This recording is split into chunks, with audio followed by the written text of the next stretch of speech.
I got a little energy, got my water. We're Boom. starting out strong. All right. Ready to do it. Amazing. So I like to start my interviews at the same place. So I'll start it off the same way I do with everything, with, the point of gratitude. Thank you so much for being here. I'm so excited. Thank you. Glad to be here with you, man. Amazing. So, the beginning of these always start the same. There's always a point where they all deviate, but I like to start them similarly. We all start off as children. So I think that's the right place to start all stories. How did you go from being Ashanti the child to, the man and the activist and the entrepreneur and jack of all trades that you are now? Man, I mean, I imagine there's like lots of levels of how it all happened, but I would say being bullied in middle school was one growing moment in my life. Not being able to tell anybody about it. Like, well, I probably could have told people about it, but what I told myself was the story of telling people about it was going to make them make fun of you, ridicule you. I was raised as the only child, not the only child, the oldest. I was raising my siblings. I was a man of the house at 7 years old. So at 7 years old, I was supposed to figure out what it meant to be a man. And I think I've been searching ever since.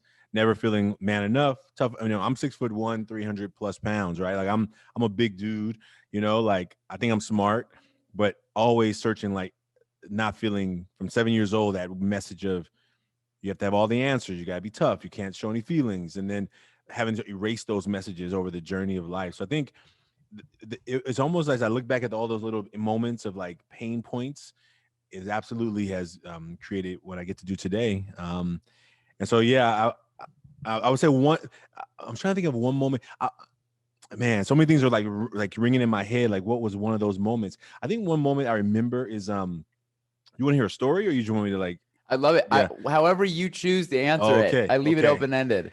Well, I got like a lot. I got a lot of stories, so I always have to say how long do I have. But I'm gonna say I was my mom never really let me leave the house. Like it was like I come home, take care of my siblings, help cook, clean, do stuff, and I rarely got to leave the house. But this one day in particular, I had my homework done. The house was already clean. It was everything was done, and my friends came and said, "Hey, let's go for a ride." And I was like, I asked her, "Could I go?" She was like, "Yeah." And I was like, "Whoa, what's going on here?" So she let me leave, and I was like my house was like right behind a gas station. So we drove from my house like to the gas station, and while we were parking, getting gas, in my friend's cousin's car, somebody came to the window with a gun, and he was looking for the owner of the car, my friend's cousin. And he was like, I was terrified. Like I never get to leave the house. I'm like, if I get shot, my mom's gonna kill me. Like she first of all, I never let me leave the house, first of all, and now I'm about to get shot in front of my own house. Like I can see my bedroom window from where I'm in the car, and my heart is pounding. And the guy was like, "Hey, dude, y'all don't worry. I'm not looking for y'all. I'm looking for the owner of this car." And I remember just like I'm in the front seat, so all of a sudden, once he left, I was like, "Hey, I'm going home." They're like, "Don't worry about that." I'm like, "Did you not hear what he just said? Like he's looking for the person. How's he gonna know it ain't us?" I'm out. And they were like, and I remember that moment realizing, like, my life can't be at the mercy of other people's. I'm still learning that lesson, actually. My life can't be at the mercy of other people's thoughts and feelings and what they want, because unfortunately, those young men that were in that car, their life took a whole different turn. And the man they were looking for, they found him 2 weeks later and killed him. And I remember like going home and crying because I was afraid, I was scared, I really go hang out, but also like, what? And I remember that moment saying, and the reason I said I'm still learning that lesson is because like sometimes I want to like post a video, like, and I'm like, what are people gonna say? What are people gonna think? And I don't know why I reverted back to that thing that I pushed myself out of when I was, 16 years old. So that's what's, I think, lots of stories that have got me here today, but that was one that I remember being a marker of like, sometimes I don't care what other people say. Right. And you got to do what you have to do to better your own life. You have to. There's an old myth about these three fish are in a body of water, and there's two fishermen are coming to the lake, right? There's a wise fish, a half wise fish, and a foolish fish. Okay. The wise fish knows he needs to get the fuck out of this pond, right? Like he has to leave. Otherwise, he's in a dangerous spot. So he decides to make the difficult journey to the ocean but he knows he can't share it with the other fish because he's wise and knows that sometimes if you share your plans, it might disincentivize you or someone might, cast doubt. Yeah. I won't share the entire myth because I want to focus to be on you, but I'll share that part because that's what the wisest of the fish knows. Sometimes you got to just, Mm, and so I love that you were just like, guys, I'm out. Like this is, I'm out. I mean, I knew they were talking. They were talking smack for weeks, right? They talk smack for weeks, but yeah, looking back, yeah, I'm so thankful. I'm so thankful. Yeah. as am I. And so to that point, you've given life to, helping other people and championing great causes. Can you speak about, what you got going on now that we've made it to the present, Ashanti now? What's going on these days?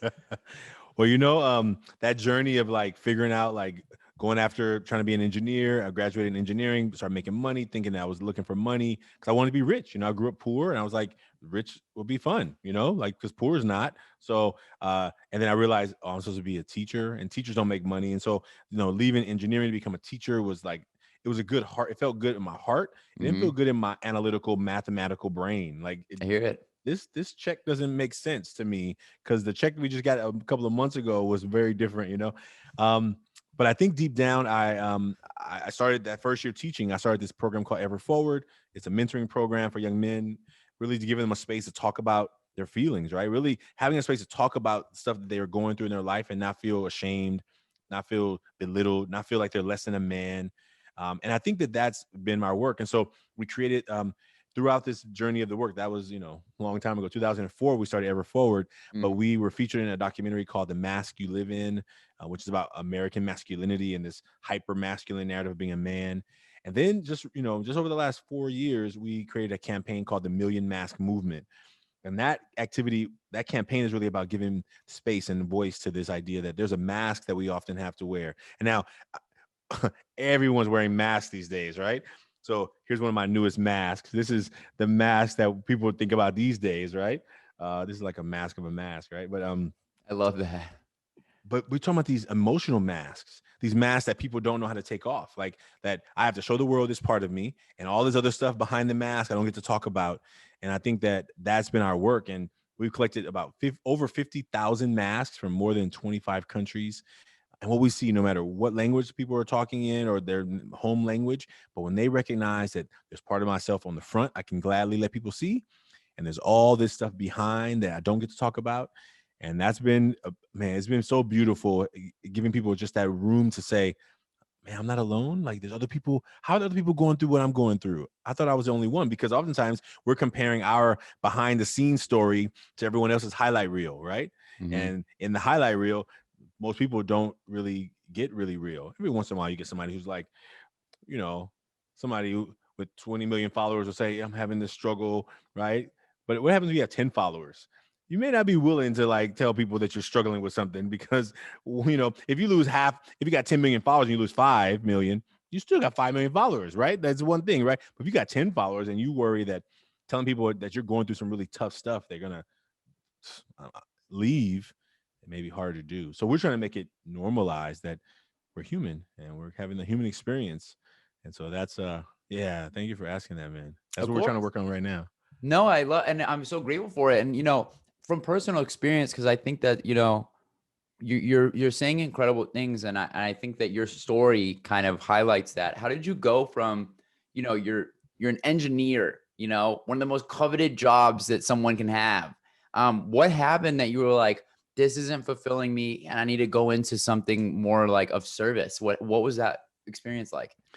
Yeah, actually, it was almost a different story. It was almost like I was loving making the money. I Mm, was loving it, but I wasn't loving Monday through Friday necessarily. I love the work. I like working hard. I like solving problems. mm, But basically, when I got home, I was just like, okay, get ready for tomorrow. And it was just like another day on this project. I finished one building, wrapped the project up, moved to another building, work on another project, wrap that up. And I was like, there gotta be more. There gotta be more to my life than just building buildings. I mean, it's great. It feels good when I would drive by to say, oh, I built that. That feels good for so long. And then you're like, okay. They probably should paint it by now. Like it was more like it didn't feel like a meaningful thing that was long lasting.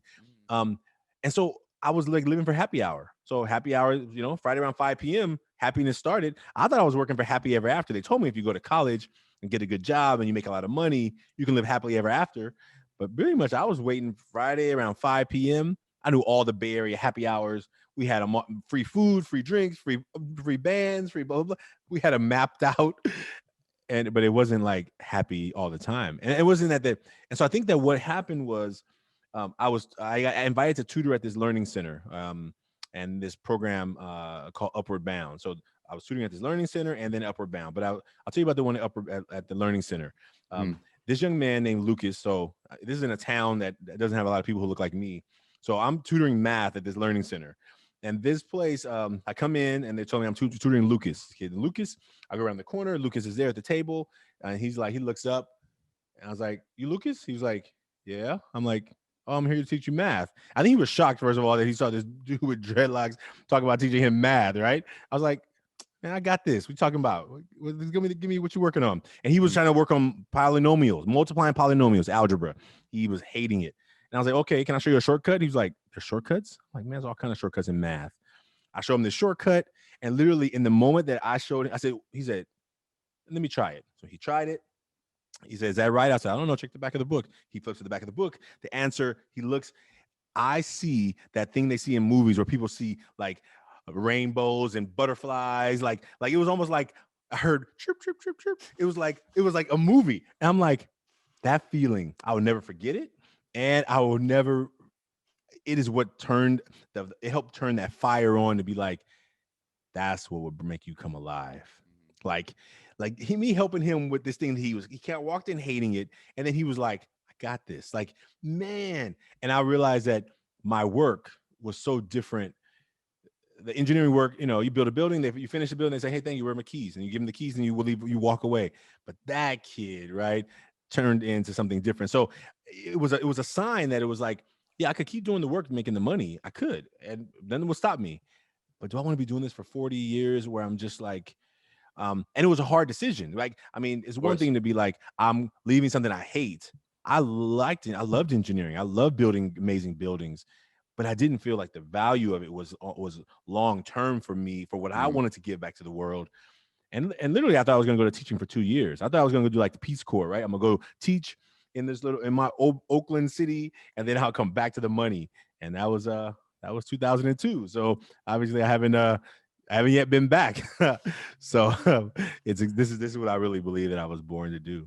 I love that. And then so what, when you make that transition, you go into like education and helping people in that form. How did the, Ever Forward come about? And then how did that transition into, Million Mask and the mask that we all wear? How did these transitions start happening?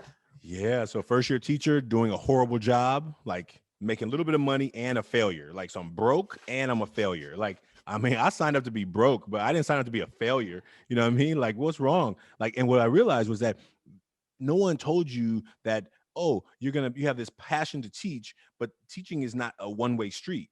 Teaching is two-way. You have to convey the information in a way that the people who are teaching you are going to get it. And then you have to help them be able to give it back to you in a way that you can say, oh, you got it. And I realized that most students they didn't understand how school worked. Most of them, when they came to my class, I'm teaching high school algebra. Most of them who hate math, who hate school, who are dealing with all kind of drama in their life, they can't see past their drama. So they come to class with all of it on their sleeve, like right there, just like, I dare you to hit it, knock it off. And I'm aggressive. I'm loud. I'm big. I'm like, boop. There you go. Now what's next? Like, probably some things in my first couple of years of teaching that are probably not teacher like, but it was 100% authentic. Mm-hmm. I wasn't faking it. I wasn't like letting the kid yell at me and be like, oh, please don't yell at me. I'm like, who you talking to? I know you're not talking to me like that. Now, maybe that's not the best way to respond to a 14-year-old with all this testosterone pumping through his veins, but I didn't know any better because I was a human who was having a human experience with the person who was like yelling at me in my job. Like, I didn't come to your job yelling at you. You came in my class. So that's how it was. So I basically, in that journey of like realizing that students were going through so much stuff, that I said, look, I'll buy you all lunch once a week, a group of young men. I said, look, in exchange for lunch, like, teach me how to be a better teacher. Like, what am I doing wrong? Because I think I'm smart. Wow. And I can tell you're smart, but you're failing my class. And listen, if you're going to fail my class, you're going to fail Like, and you're gonna know you failing. Like, it ain't gonna be like, oh, I failed that class. No, you're gonna be like, this guy's getting on my nerves. I hate this guy calling my name every time he's showing up at my house. I'll be doing all kind of stuff. Kids would be like, he's relentless. Because if you're gonna fail, I can't stop you from failing. But I'm gonna let you know that if you fail, you chose to fail. It Mm, wasn't because I didn't give 100%. And you mhm, may lie later, but I'm not gonna be in your autobiography where you're like, I had this one teacher, Mr. Branch, who he didn't even like me. No, no, no. I liked you so much that I was willing to be a pain in your butt every day because I want you to be successful. And that's how I learned. And so ever forward was just me saying, look, I'm gonna give my last shot because I was gonna go back to the money. Like, literally, I was a first year teacher doing a horrible job, making very little money and somewhat miserable, not miserable as a teacher. I mhm, was miserable that I was not being effective. mhm. Like, I didn't go back in debt to get a teaching credential and a master's in education to then be a failure. Like, I was just building amazing buildings around the Bay Area. Like, why would I come and do the job where I'm feeling like I'm not even making success? Like, that's I don't know who chooses that kind of thing, and it wasn't going to be me. So that's how the Ever Forward Club started. It was those lunch meetings, and those young men began to open up, and they began to see that they were all going through stuff, but they were all have these really good masks. And we didn't talk about masks back then. We was just talking about what's going on in your life, and that's how Ever Forward started. I love that. That's amazing. And it's it ties in so well with when I was in school, I was studying things like ethnic studies and gender studies and learning about like toxic masculinity and looking at Yeah. the world through like a black feminist lens. And it was really informative. And what I loved about when I heard about the work you were doing, it reminded me of a TED talk I had watched about the box that we live in and how we need to get out of the box and like think outside the box, with the box being this toxic masculinity that is like kind of holding us down and not letting us be expressive. Um, Yeah. and then, fast forward and I see you speaking on a very similar topic in your own way about the mask we all wear. And I was curious if you'd be willing to kind of touch on that a little bit. Yeah, I got an opportunity to do a TED talk about this work we've been doing around masks, and I started off by telling people I'm a mama's boy. Like, I really love my mom, and I was like, I'm not. The person was going to help me get the talk, I'm not like going to tell people I'm a mom. I'm not telling people that. They're like, well, and I think I was like the me deciding. Well, if we're gonna talk about taking the mask off, if you're gonna talk it from a head place, people are not gonna get it. But what if you just show by example? And I'm not afraid to do that. But I was like, they don't care. I said, oh, and the idea about the mask is because oftentimes it's about me judging myself based on what I think other people are going to think. Mm, It's not the fact that I'm not willing to be truthful and honest about what I'm going through and feeling. It's that mhm, I'm always overthinking what I think people are going to think. So I think for them, and I'm like, okay, then I'm not going to say it because they're going to think this, and I don't want to feel that. So I tell myself a story that's totally made up, but it feels right. And so therefore I operate from there. And so the talk that I gave was really about the fact that growing up was a lot of challenges. I was raised by a single mother. My mom got married when I was like 12 or 13. She mhm, married a man who didn't love us. He didn't love me and my siblings who were already mm, there. He loved, his son who he birthed with my mom, and right. that son became the prince, and we were all the peasants, and we had a lot of verbal and sometimes physical experiences. And in that story, I just talk about him putting his hands on my mom and me doing the only tools I had to navigate at that time were anger and funny. And when Mm, anger and funny didn't work, I was out of option. I didn't have any emotional language. I didn't have any emotional intelligence. So I ended up finding myself in front of the house with a weapon. And and thank goodness I didn't go in the house. I sat in my car that day and I cried. And I don't know I had ever cried since a kid because I was told that crying is weak and soft and not manly. And so, but I was crying because I had this man who put his hands on my mom, and I didn't have enough strength in my own body. I tried to protect her with my own hands, and he was way too strong. And so I just went to I was resorting to another option, but it wasn't a good option. But it was, and so how many young men are, anyway, I say that to say, that's the story I tell in that talk, but I tell it because I was on my way to college. I mean, this is like the spring. I'm the OAL wrestling champion. I just made all city football. I'm on my way to college. I got acceptance letters all on my wall from colleges, and I was about to throw it all in the garbage. Not because I was a bad kid, not because I was looking for trouble, but because I had no way of navigating fear and sadness because I was told I wasn't supposed to have fear and sadness. And thank goodness that I found tears that day in that car. I mean, I tell you, I don't know where I would be right now. Probably wouldn't be. I wouldn't be talking through this kind of experience. I'd probably talking through a screen, but it wouldn't be this kind of screen, you know. It'd probably be a double thick glass with a little microphone, you know. But Right. thank goodness that I caught my breath that day. Yeah, and I mean, this is one of the reasons that I was so excited for this interview, right? Is that this conversation is it's so underrepresented in the dialogues that we need to be having as human beings of like emotional, like cultivating emotional intelligence and like understanding how to express ourselves. So my first question on that note would be, and I know everyone's so different, but for you, what would be your advice to people listening who struggle with expression or struggle with like understanding the feelings they're going through? What's like a first step that you'd suggest to them to starting to unpack that? Yeah, thank you for that question. So when we create the activity around the mask, we talk about mask, but we actually there's an activity. So Mm, we invite people that they can go to their website. It's 100kmasks.com, right? And on that site, they can actually draw a mask, and we ask them to draw a picture. So it's one picture plus 6 words.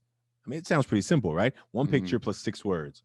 Well, here are the 6 words. It may not be very easy for some people. The 3 words on the front of the mask are, what are qualities that you gladly let people see? That's the front of the mask. And then you think about the back of the mask, those are things that we normally don't talk about. We normally don't let people see. And what we ask people to do first is just, if you're willing to just explore, how much of yourself on a daily basis do you get to be fully you? Or do you have to dance between the yous, the multiple ways that you show up? Okay, here's how I am at work, here's how I am with family, here's how I am with friends, here's how I am in my text groups, here's how I am on the social media platforms. Like, if you're having to shift back and forth between characters, like, oh no, I can't post that here because people are gonna think I'm this, like, that can be exhausting not only, and it can be very confusing. And I think that what we try and help people to recognize is that there's so much more to you than anybody could ever know by looking at you.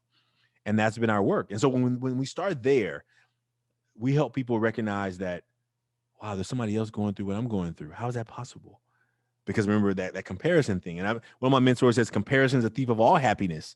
And so if you spend your time comparing, and look, I love my phone, but I know that I got sucked into the buttons and the likes and the gamification and I didn't even know what the heart meant on the bottom of Instagram until a teenager told me. He's like, dude, you got heck of likes. I'm like, what do you mean? Like, he's like, look, can you see that? You see the red thing right there? I'm like, I didn't even know what that thing meant. The next time I went in my phone, I was by myself. I was like going in the phone. I'm looking for the red dot next to the mm, heart.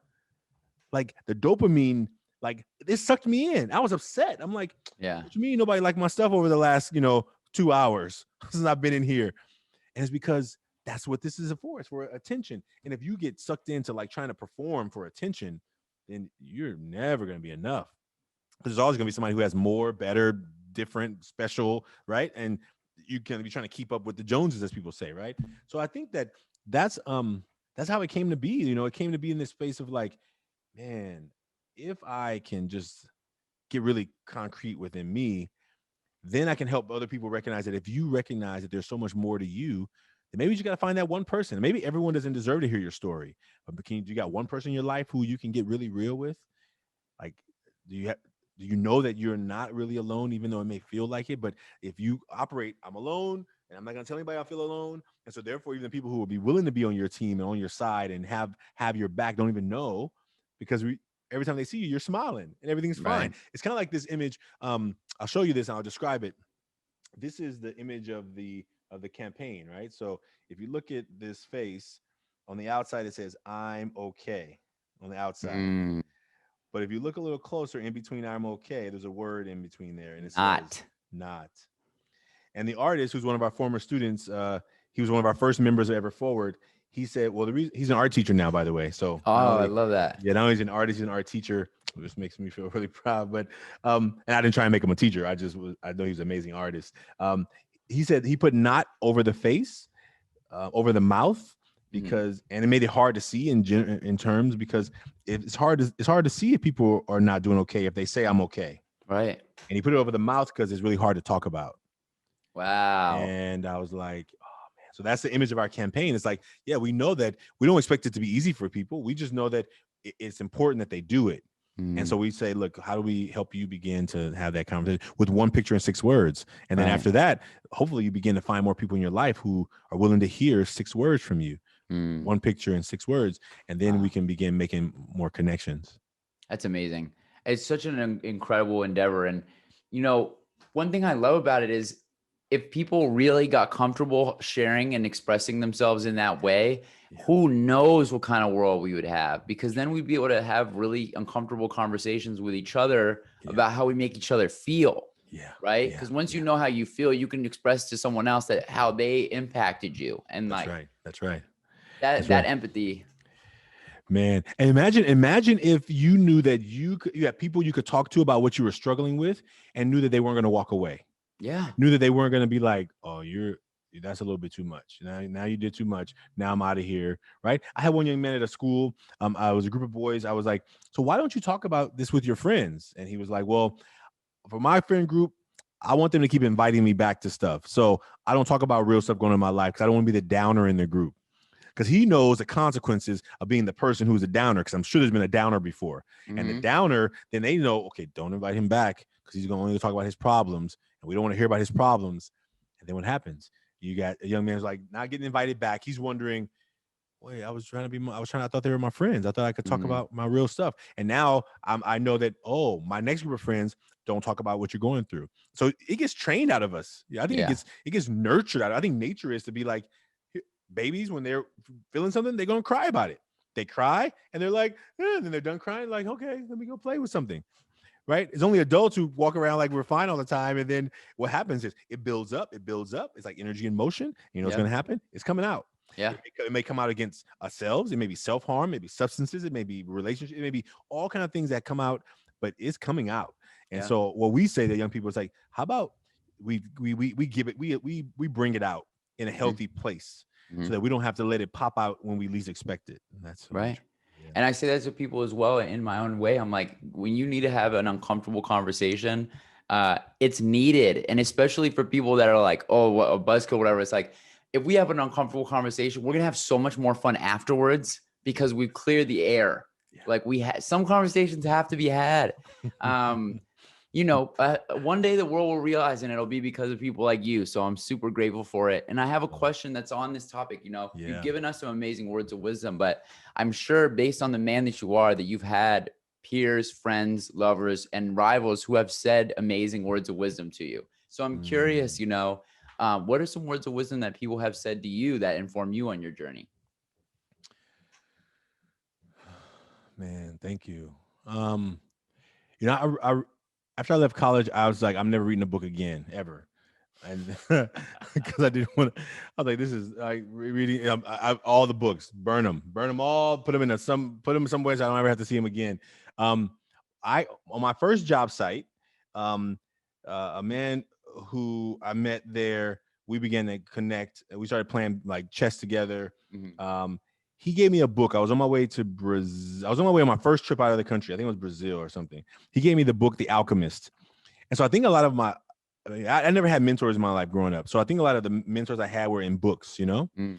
And this book in The Alchemist, I lost the book, but when the part I got to that I remember him, the Santiago, this boy is in some other country. He's like, so watching this baker and the daughter of the baker or something that was like, oh, my dad never wanted to be a baker, but he got in his job baking and then he was making money and then he had a family and then he couldn't leave. He actually wanted to be something else or some story like that. But that's what it was. It was like he got stuck in this job. Hmm. And I remember like when I was about to leave, this is already after I've left engineering. So, I mean, actually, no, I'm in engineering. Oh my goodness. Oh my goodness. I didn't even, okay. So I'm just connecting some I dots, love right? it. I love So, it. so I read this while I was an engineer, never had planned to leave engineering. I was like, yeah, because you got a job and you got a career, you got a mortgage, you got to pay. You can't be like leaving your job and go off to do this thing you really love to do because the love to do ain't gonna make the money you need to do. Hmm. And anyway, I think that was one of those early messages I learned. I'm trying to think of a person, but definitely in my older life, now that I have mentors, um, one mentor has been helping me. That was one of those early messages I got from a book, right? But a recent message that I've been getting is around my fear.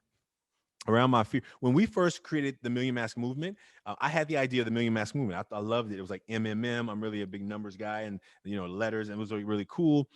And I took it to my team, and they were kind of nervous. They were kind of scared.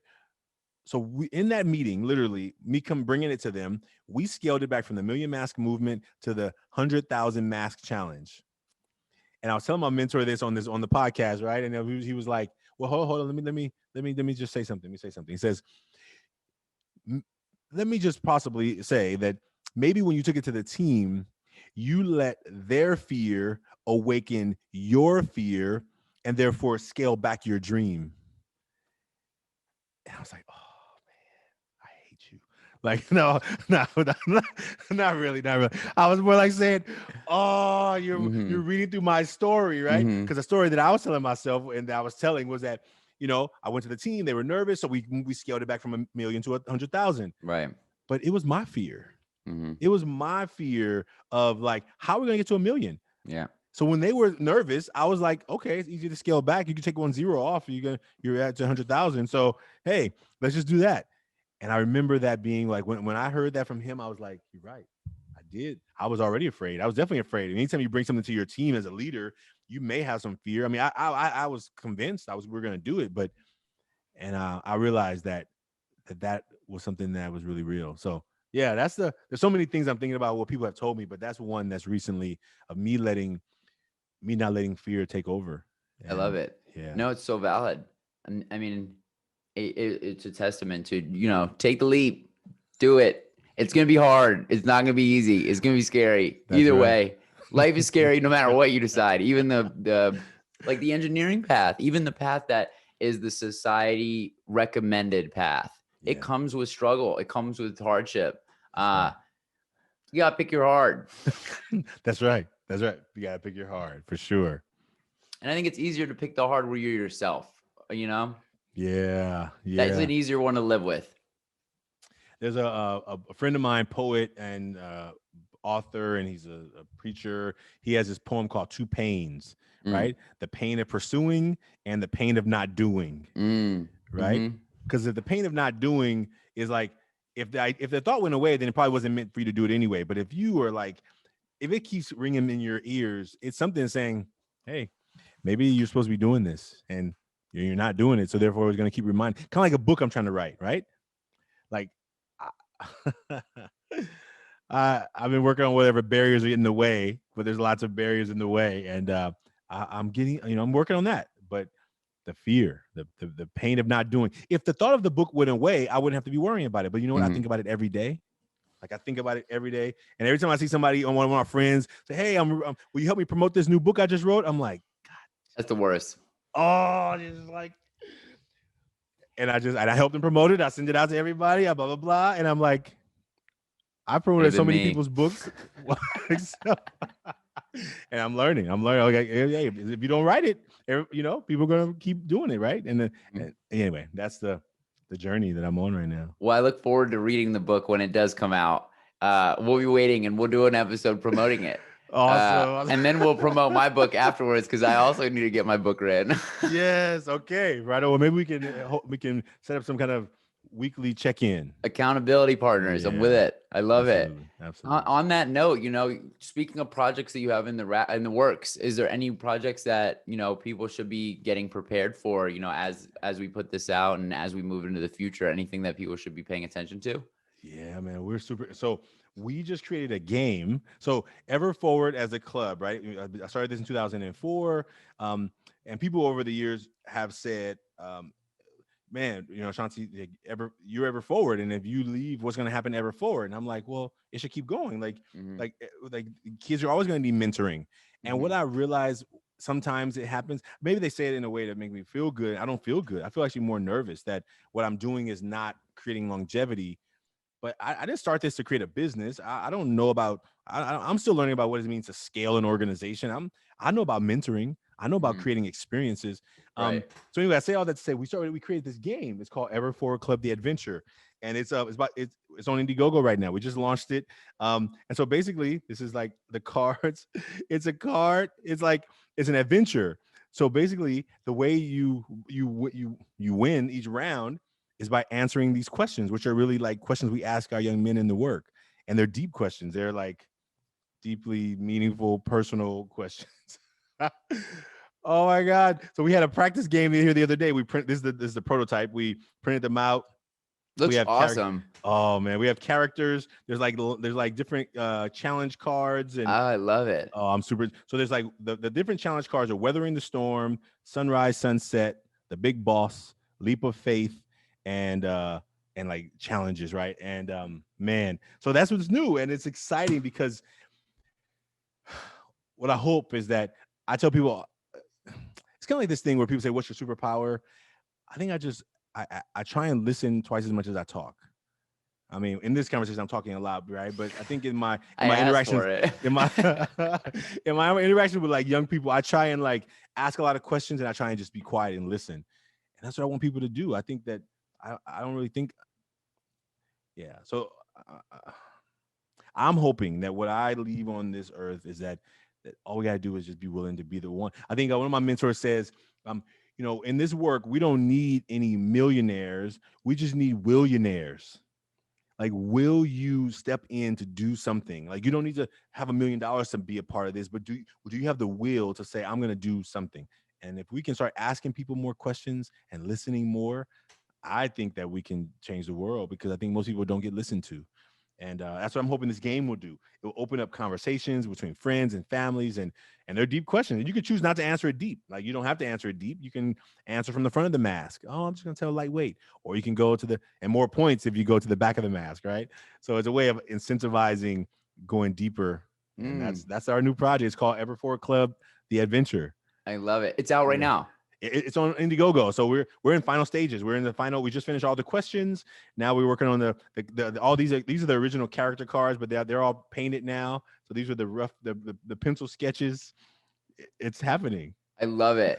I'm gonna put a pin in right here just so I edit this out. Yeah, This is gonna come out like 3-4 weeks. So yeah. when the link is ready, like we'll put it all in the description. Make Okay, sure people know about it. right Uh, on. The I'm Indiegogo really campaign is excited. open. It was open. Okay, cool. Yeah, I'm so yeah, excited. So yeah, send me the links, and for everybody yeah. who's listening, you can find out about this in the description below. Make sure that you go and get your pack so that you can Yes, play with your friends and family. I that love that. that'd be so awesome. You know, Thank it's so you. funny about the point you made too about superpowers. You're gonna love this next question. So the beginning of the interview, we talk about deep things. We talk about philosophical and pursuit of passion. The second part, we like to go a little more eccentric. A little Okay, bit more okay. fun. And you touched on a question that we ask often here in the Living Will Experience, which is if you were a superhero who existed, Hmm. already written, like a Stan Lee character, Greek mythology, what hero would you be and why?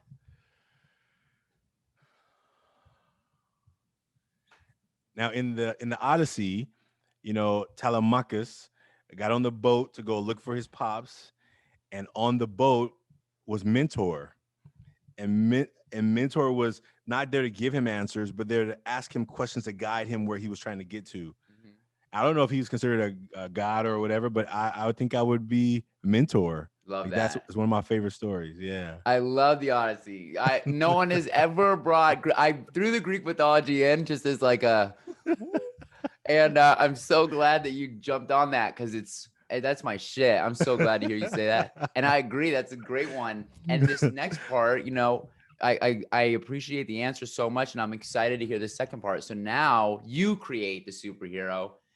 You pick your powers, and what would your superhero name be?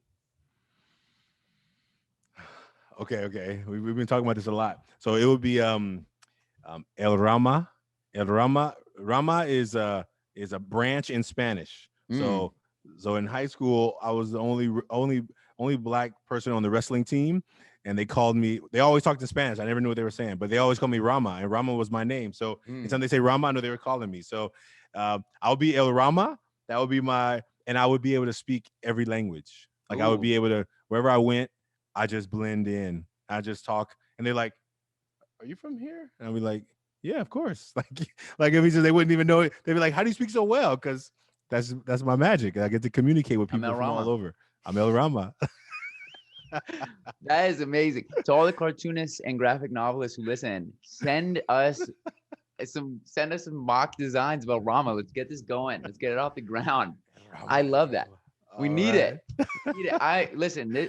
This section is always my favorite because someone said it to me the other day. They hated the question. I don't know what about it they hated, but they said they were like, I hate this question.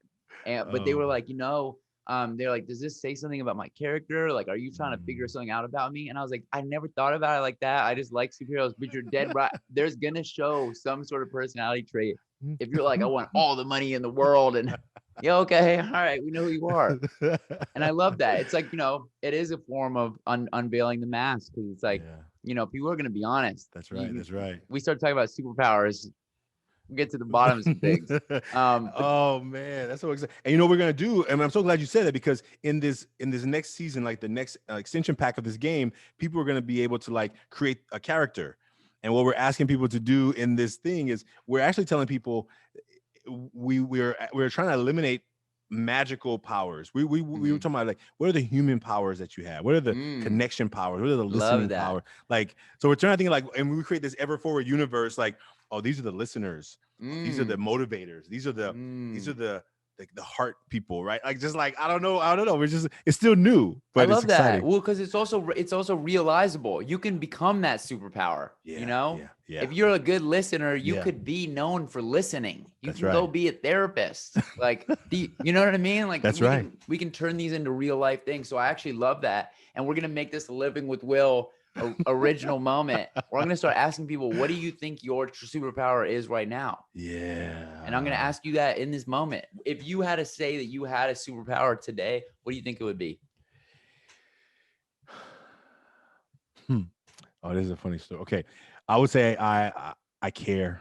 Like I really I really care about people.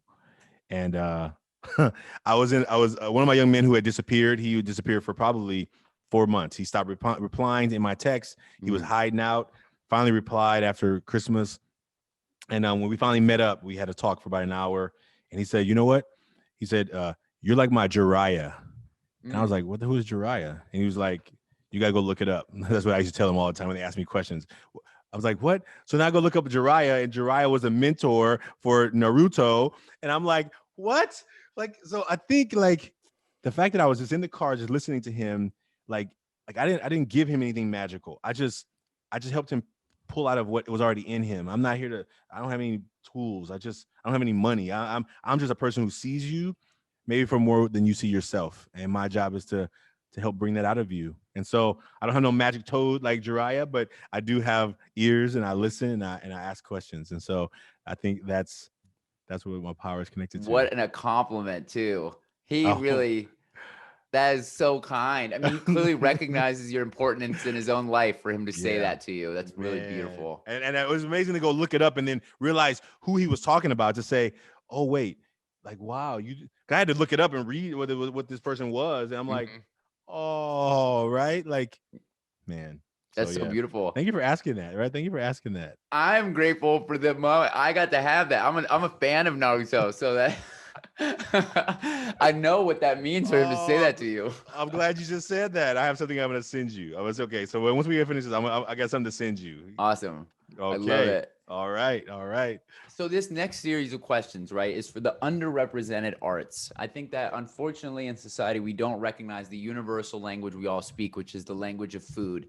Um, Mm. it's an art form that I really want to bring attention to, and shout out to Chef's Table for really showing the world like how artists chefs are, how artistic they are, how incredible they are, how beautiful restaurants are really like it's a masterpiece of so many different moving parts. So this question is, if you had to eat 3 regions of cuisine for the rest of your life, 3 cuisines, what would those cuisines be? Yeah. It would be probably Mexico, Latin America, but probably Mexico particularly, India, and man, what's the other one? What's the other place? Oh, man, those two are okay. What other place have I been that I really Thailand? Oh, Mm, yes, those three: I love it. Thailand, India, and Mexico. It was quick too. You got those out. Oh, You knew what you were talking about. oh, I love food. Can you tell? Can you tell? Can you tell? Food loves me too. That's the problem. I love it. Yeah, it's one of those questions, I don't think anyone's ever expecting the food questions. And I love that because that's what I think about food. It's like I'm always thinking about it. So I'm surprised. Um, the last of the food related would be, what about sauces? If you had to say your top 3 favorite sauces, and if not sauce, what would your favorite like flavor profile be? But I'll start with sauce. I'm so glad you asked about sauce. Yeah. So me and my friend, I've been sending him pictures. Every time I see a sauce, I send him a picture of it because he talks about this sauce idea. My sauces would be um, curry. I mean, I guess it's connected to these places that I love the food, right? Like it would be mole, like from Ooh, yeah. Oaxaca, and Nice. I just found chipotle paste because like you can't bring products back usually from Latin America, Hmm. but the paste is more like it's just chipotle ground up. So yeah, and I'll say sauce. That would be my like curry, like that mole Love it. and So chipotle. if so space so gee, I can't fucking talk. So flavor profile, you would say more of a spice. You lean more. Spice. Oh yeah. I'm with you. I heard someone come in here the other day talk about jam when I asked about sauce, and I accepted it. I don't listen. I'm not here to tell you what sauces are better, but I thought it was interesting, and that's when I changed. I was like, some people have different flavor profiles, and it's Yeah. fascinating. I'm curious, if any sociologists or psychologists listen. Wonder if there's some things there. It probably is. Oh man, you know that guy from Hot Ones, the Hot Ones. Yes, The I do. he has a YouTube video where he makes this salsa with pineapple and jalapenos. Whoa. It's sweet and Mm-hmm.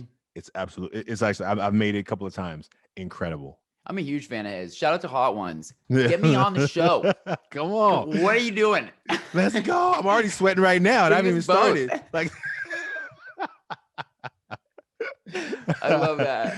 oh man, Listen, I that's got great. two more for you, Okay, and I want to take up too much more of your time. right on. But I'm grateful for your time. So thank you so much for being here. Thank you, man. First, the last two would be, I asked you earlier on, but as far as projects, what is anything that you want to have people paying attention to? It could be something you're working on that you really think they should know about. Yeah. It could be something someone else is working on. What is like, just as far as projects or organizations go, what is the number one thing you want people to remember from this? I would like people, if they have not made a mask, to go to 100kmasks.com. If they're an educator, teacher, or organizer, they can actually create their own little profile. And when they use their codes with their groups, like it will create for them a word cloud. Like we're working on version 2 coming out soon. Mm. Here's what I believe. I believe that all these hard conversations you were talking about, it comes down to being willing to let somebody see a little bit more than what they can currently see. Because when I see each other, we judge them from what we see on the outside, but we don't know really what's happening on the inside. Like we just lost hip hop legend DMX. And people have been playing little clips of his life, and he knew that he struggled. He knew that he struggled with this battle, and at 14, that somebody had laced some weed with crack, like addicted Yeah. the first time, right? And some people you meet these superstars who've been smoking for their whole life and they're still ticking, right? And Mhm. now, I think that ultimately, I say that just to say I believe that um man, I just got so excited I just forgot what I was saying. But I truly think that if we can, where am I going right now? Where am I going? I forgot where I'm going What right did now. it? We'll make it sound really coherent. DMX is dealing with. I'll just remind you where you were. DMX was dealing with something really, really profound. Yeah. 14 addicted. He's dealing with it. Yeah. And I know, I think that ultimately I was wrapping it back to the question you asked. Mm. What was the question you asked? It was as far as organizations Yeah, yeah, or yeah. The or million mask projects. movement, the million mask movement. And I think it's behind the mask. Everything is connected to, if we can find people in our life where we can take off our masks and be more real and more authentic, I think we need it. I think so many people don't have it that when they get it, they're kind of shocked. Like some students come to our workshops and they're like, oh, what just happened? Even though it's anonymous, their card is anonymous. They've written their card. But when they have a room to recognize that they're not alone, the other people in the same room are writing the same words, but you think those people are perfect because you're looking at their highlight reel Right. and only they know, and you're behind the scenes. And so Mhm. that's what we would invite people around the world to do. I love that. The concept is so fucking beautiful because I can imagine myself as a kid sitting in a room with some of the kids that I thought was cool, hearing them having problems that I have too. Yeah. who knows where that would have taken me. And I'm so grateful that there's people like you who are doing the work to like improve these kids' lives. Like, fuck, childhood is hard. Yeah, Life it is is. hard. It shouldn't be hard as a child. That's when it's supposed to be easy. Oh man, that's so real. And knowing that, what if you knew? I mean, we had that happen in a lot of workshops where young people were like, "Wait, somebody in here?" Because when we do the workshop, you don't read your own card. We mix them up, and you get somebody card. You don't know who it is, and all of a sudden, kids look at a card and like, they're like, "Oh my god!" Like somebody in here, and you just see them take care of it. Like, "Oh my goodness, somebody shared a secret with me." Like. And somebody in here has mine too. Where's mine? And then all the emotions kind of hit into place. But when they recognize they're not the only one, oh man, we see hearts open, and it's so beautiful. I love that. That is just, it warms my heart just talking to you about it. So I'm so grateful for this moment. And I wish we could talk about this for hours, but I want you to be able to get back to the work. So this is it. We're here. Okay. We made it. And I'm going to set the scene for you on this final question. Okay. So this is it. Set the scene. So it's 33 years and 33 days from today. We're on a space beach somewhere in a distant cosmos. We've terraformed many planets, and so we're at the space beach. We're looking at some space fish.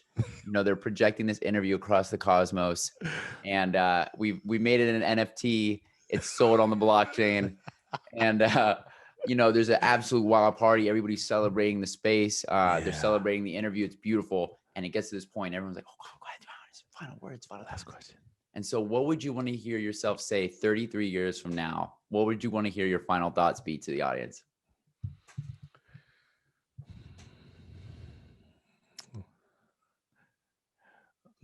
There's a quote that says, "The longest distance that most people travel is the 18 inches between their head and their heart." And most times we get stuck in our heads. And so I invite each and every one of you to stay connected to your heart, to find those moments where you can be more of your authentic, true self, because that's when you can really come alive. Wow. That's it. That's amazing. Oh, Thank man. you so much. Thank you, man. Right on. Oh my, this is such a fun interview. I appreciate you, man. You have beautiful questions and man, thank you. Thank you. Oh, you right flatter me. This is one of my dream. You're complimenting my purpose right now. I feel it. I can feel it. Thank you so much. Oh man, that was fun.